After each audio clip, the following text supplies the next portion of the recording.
I do have a bit of a crush on him. I'm He's not gonna lie. kind of hot, you guys. He is.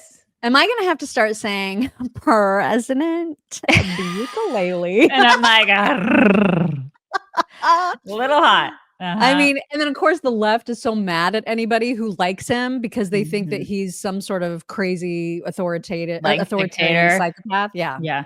It's an oligarchy.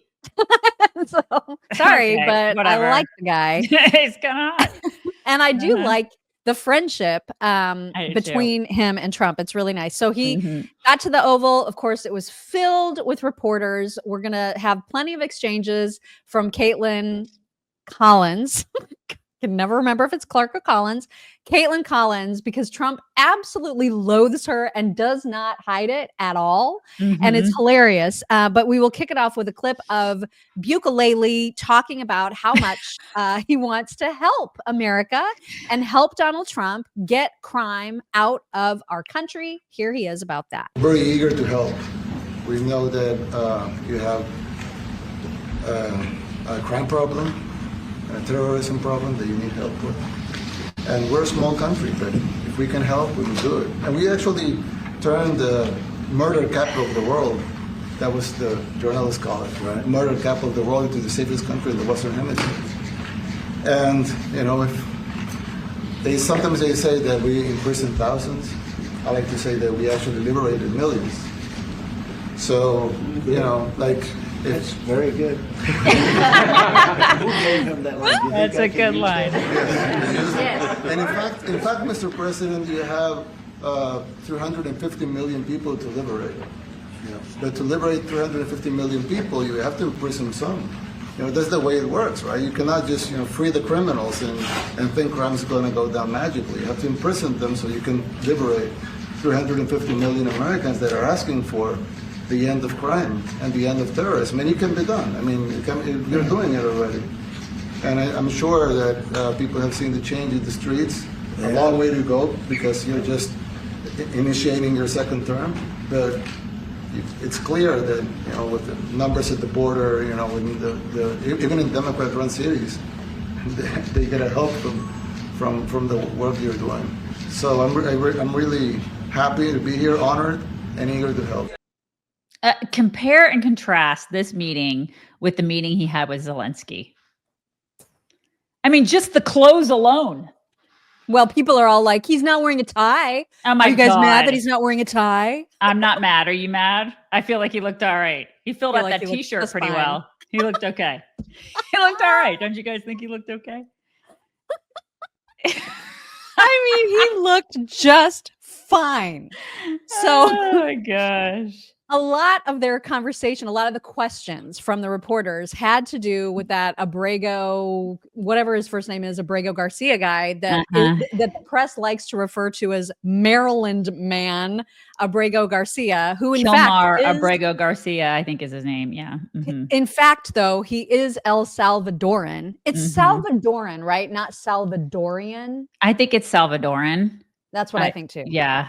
I'm pretty sure that that's right. I think so. A lot of the questions had to do with him because the way that the press and the Democrats are trying to spin it is that he didn't get his due process. He was unfairly sent to this El Salvadoran prison, and he is just so American and needs to be here. I mean, who cares that he was illegal and he came here illegally? And who cares that 2 courts found him that he's a member of MS-13? None of that matters because, by golly, Democrats are always going to fight for the worst people possible. You're this damn is just their straight. MO. Yeah.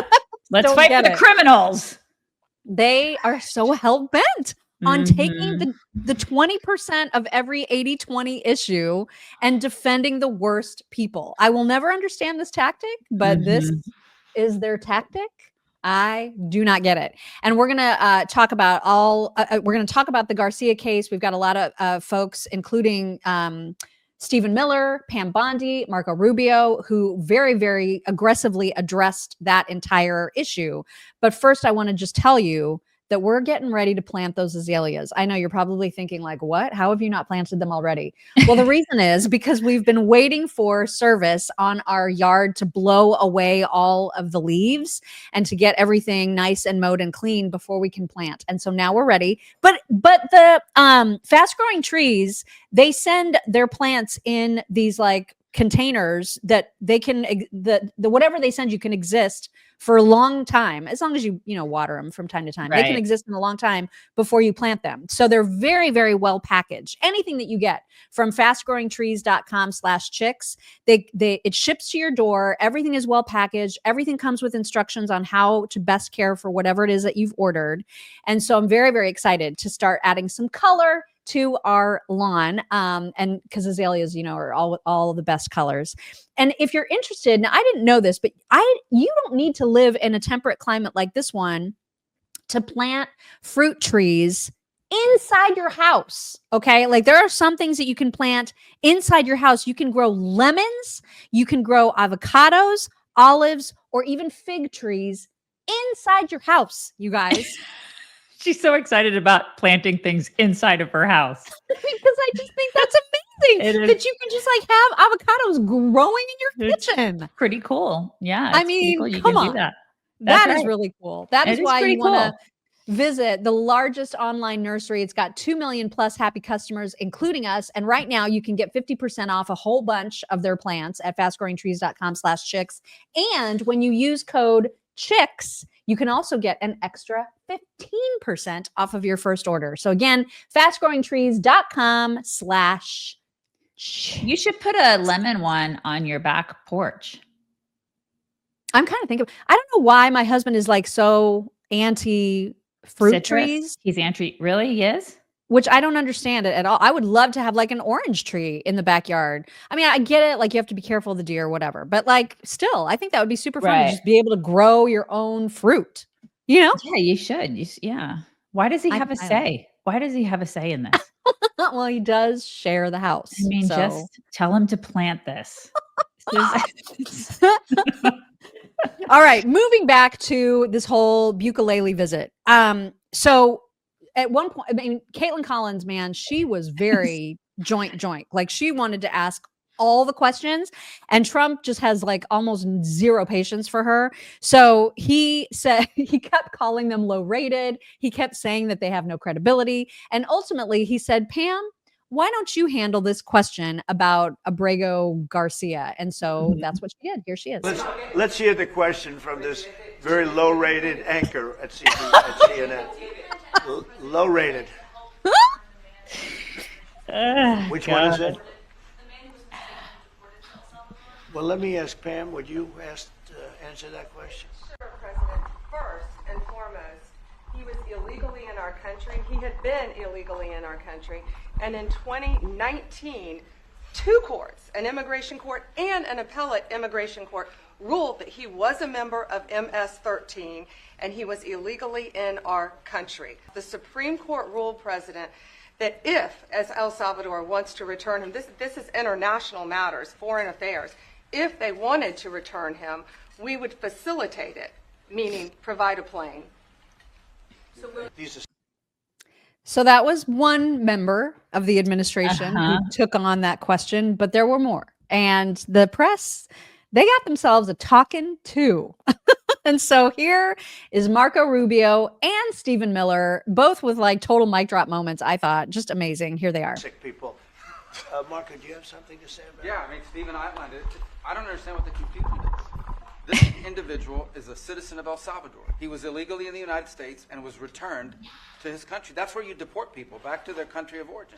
Except for Venezuela, that wasn't refusing to take people back, or places like that. I can tell you this, Mr. President. No, the foreign policy of the United States is conducted by the President of the United States, not by a court. And no court in the United States has a right to conduct the foreign policy of the United States. It's that simple. End of story. And that's what the Supreme Court held, by the way, to Marco's point. The Supreme Court said exactly what Marco said, that no court has the authority to compel the foreign policy function of the United States. We won a case 9-0, and people like CNN are portraying it as a loss, as usual, because they want foreign terrorists in the country who kidnap women and children. But President Trump, his policy is foreign terrorists that are here illegally get expelled from the country, which, by the way, is a 90-10 issue. Well, Mr. President, you said that if the Supreme Court said someone needed to be returned, that you would abide by that. You said that on Air Force One just a few days ago. How long do we have to answer this question from you? Why don't you just say, isn't it wonderful that we're keeping criminals out Yeah. of the country? Why can't you just say that? Why do you go over and over? And that's why nobody watches you anymore. You know, you have no credibility. Bukele, or Bukele, however you pronounce his name, he's enjoying this. First Right? of all, Marco Rubio speaks. He's like, "Damn, you good, bro? You good." And then Stephen Miller pipes in. He's like the kindergarten teacher. He's having to school everybody on like what's going on. And you know, this guy is just like watching all this going, God, this is so fascinating, you know, being in this room with all these people. You know, he's enjoying it. Look at his face. Oh, totally. He loved every moment of it. Uh-huh. There was also this hilarious minute where Kaitlan then tried to ask yet another question, and here's what happened. Question? On terrorist No, not you. Not you. Not you. Not you. His face was just like so enough Mhm. already with you and your CNN-ish Jane, stuff. you ignorant Different slut. slut.